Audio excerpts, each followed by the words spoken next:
Fala nação, tudo beleza? Antes de começar o vídeo, queria só pedir a vocês que curtam o nosso conteúdo, que façam algo que vai nos ajudar muito, que seria se inscrever em nosso canal, ativar o sino das notificações para não perder nenhuma novidade, deixar o like para mostrar para o YouTube que vocês gostaram do nosso vídeo e querem continuar recebendo conteúdo como esse, e por fim, que vocês comentem também o que vocês acharam do vídeo. Isso vai contribuir bastante para o nosso crescimento. Feito isso, vamos para o vídeo. Market.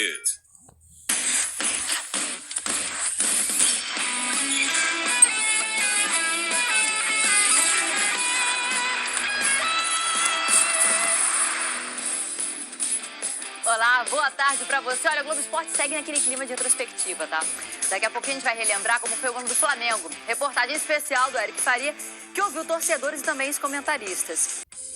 Agora, olha só, castigado pelos jogos e pelas críticas também, o gramado Maracanã está em reforma, em busca de dias melhores em 2022.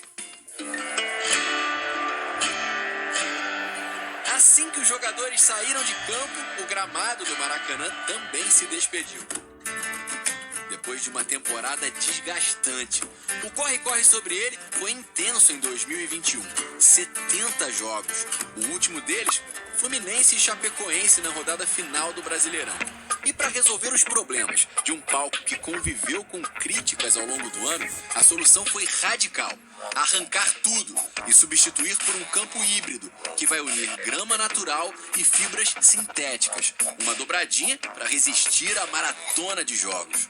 É uma fibra de polietileno. A cada 2 centímetros você faz a costura dessa fibra. A gente estima que nós vamos fazer 2 milhões de furos aqui no gramado. Isso significa que cerca de 90% da área serão de grama natural e os 10% restantes da sintética. Depois que toda a grama foi retirada, veio uma camada de areia e uma niveladora a laser ajuda a deixar tudo bem certinho antes de a grama nova chegar. A empresa que vai fazer para nós aqui, ela fez no PSG, ela fez no Real Madrid, né? Então a maioria dos campos da Europa é esse gramado híbrido. Antigamente, a grama era plantada numa fazenda e depois aplicada no Maracanã. Agora, pela primeira vez, ela já vai nascer aqui. O plantio começa na próxima semana e a expectativa é que a paisagem comece a mudar e fique verdinha em meados de janeiro. No total, a operação deve durar 90 dias e vai custar 4 milhões de reais. Apesar de serem responsáveis pela administração do Maracanã, Flamengo e Fluminense não estão gastando nada com a obra. Ela é custeada com recursos do próprio estádio. A previsão é que ele esteja liberado para as semifinais do estadual. E se por enquanto o campo lembra um deserto, no ano novo vão brotar muitas emoções por aqui. E tem a retrospectiva da temporada do Flamengo. Para muitos torcedores, os vices do Brasileirão e da Libertadores caíram na conta desse cara aí, Renato Gaúcho.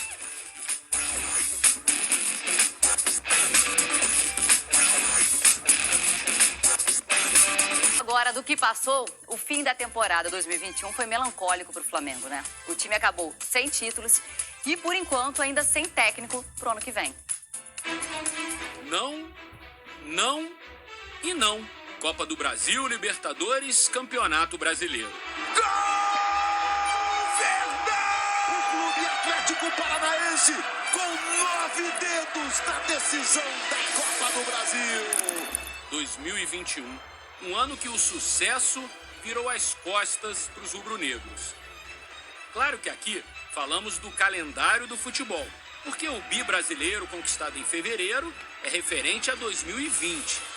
Bicampeão brasileiro! Nessa temporada, 2 vice-campeonatos e a eliminação na semifinal da Copa do Brasil chacoalharam o Flamengo. E nem adianta lembrar que o time foi tricampeão carioca e bicampeão da Supercopa. Pouco, parco, pro time que tem, pro investimento que tem, foi pouco. Uma palavra, falta. Falta alguma coisa ali realmente para dar liga. Frustração, porque a gente estava com muita expectativa. Renato Gaúcho no fim, Rogério Ceni no início. Eu não teria trocado o Rogério pelo Renato naquele momento. Sei que o ambiente dele não era dos melhores, que ele é difícil, porque havia uma questão de relacionamento no vestiário, tudo isso. Agora, para trocar o Rogério, o time era arrumado com ele. Eu acho que o Rogério não foi abraçado pelo torcedor, mesmo tendo sido campeão brasileiro, da Supercopa, campeão estadual. Ele não conseguiu uma conexão com o torcedor do Flamengo. Num ciclo de 2 anos, 2 treinadores brasileiros sucederam 2 treinadores estrangeiros. O campeoníssimo Jorge Jesus e o meteoro espanhol Domenech Torrent, que passou em 2020 com barulho e pouco brilho. Tanto o Rogério quanto o Renato, que trabalharam esse ano, sofreram com comparações com Jorge Jesus.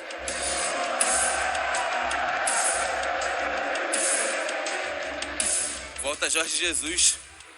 Rogério Ceni ganhou a Supercopa, o Carioca, classificou em primeiro na fase de grupos da Libertadores e dirigiu o time até o mês de junho no Brasileirão. Quando ele saiu, a equipe estava em 11º lugar, com 2 partidas a menos. Rogério Ceni não é mais o técnico do Flamengo. O substituto, Renato Gaúcho, começou de forma avassaladora. Uma sequência de goleadas lembrou o Flamengo que vencia e também jogava bem. Começou bem, terminou muito mal.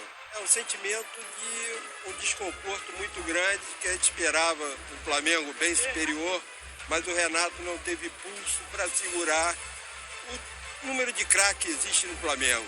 Sabíamos que ia perder tudo, mas vamos acompanhando até o final. A imagem que ficou foi: o Flamengo não fracassou com o Renato Gaúcho, fracassou por causa do Renato Gaúcho. E o Renato estragou tudo. Em 6 meses ele acabou com o time do Flamengo. Há a parcela do Renato, mas há também a parcela da diretoria, que vai completar seu 3º ano com 5 treinadores.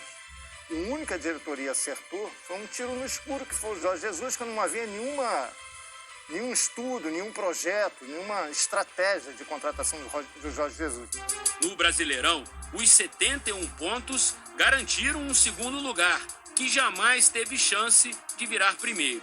Empates com o América Mineiro e Atlético Paranaense, sofrendo gols nos últimos lances das partidas, contra o rebaixado Grêmio, derrota no Rio e empate em Porto Alegre depois de estar vencendo por 2-0 com um jogador a mais. Esses resultados minaram qualquer chance de brigar com o campeão Atlético Mineiro. Na Copa do Brasil, tudo foi bem até a 2ª partida da semifinal, quando o Atlético Paranaense atropelou o Fla no Rio. E na Libertadores, derrota na decisão para o Palmeiras em Montevidéu por 2-1 na prorrogação. Certamente, a pancada mais doída e sentida entre todas. Esse 2021 não ficará marcado pelas conquistas mais importantes. Pelo menos esse ano serviu para os torcedores voltarem ao Maracanã e se reconectarem novamente com o time. Os 3 últimos jogos no estádio foram pelo Brasileirão e a média de público foi de 46 mil pessoas. A torcida do Flamengo tem uma conexão muito importante com esses jogadores, porque foram multicampeões, né? São bicampeões brasileiros, campeão de Libertadores. Ao longo de 75 jogos, por 5 campeonatos diferentes, alguns números individuais merecem destaque. O artilheiro pelo 3º ano seguido foi o Gabigol, mesmo atuando em apenas 60% das partidas do time. Michael, de reserva, a protagonista, marcou 19 gols e deu 10 assistências. Um golaço de Michael! Vitinho, mesmo bastante contestado, teve a melhor temporada dele no clube, com 14 gols e 15 assistências. Num ano recheado de frustrações, houve também muitos problemas fora de campo. Renato, assim como o Rogério, mas principalmente o Renato, pegou uma fase de muitas lesões. Ele passou o Campeonato Brasileiro praticamente inteiro sem usar o time titular. Arrascaeta jogou menos de 13 jogos no campeonato. Bruno Henrique jogou pouquíssimo, Gabigol jogou menos da metade do campeonato. Esse time aí que disputou contra o Palmeiras a final da Libertadores não entrou em campo em nenhum dos 38 jogos do Brasileirão. Importante destacar que um titular absoluto foi embora. Gerson saiu para a França e o clube trouxe 3 nomes com experiência: o zagueiro Davi Luiz, o meio-campo Andreas Pereira e o atacante Kennedy. Não adianta ficar falando aqui que a gente está tendo um desgaste muito grande jogando há 3 dias, que todo mundo vai falar amanhã que é mais uma desculpa que eu estou dando. Mas a realidade é essa, o desgaste é muito grande, a gente não tem tempo para treinar, a gente muda algumas peças justamente porque os jogadores estão esgotados. O Flamengo teve uma temporada de muitas lesões, né? De perda de jogadores importantíssimos em momentos cruciais.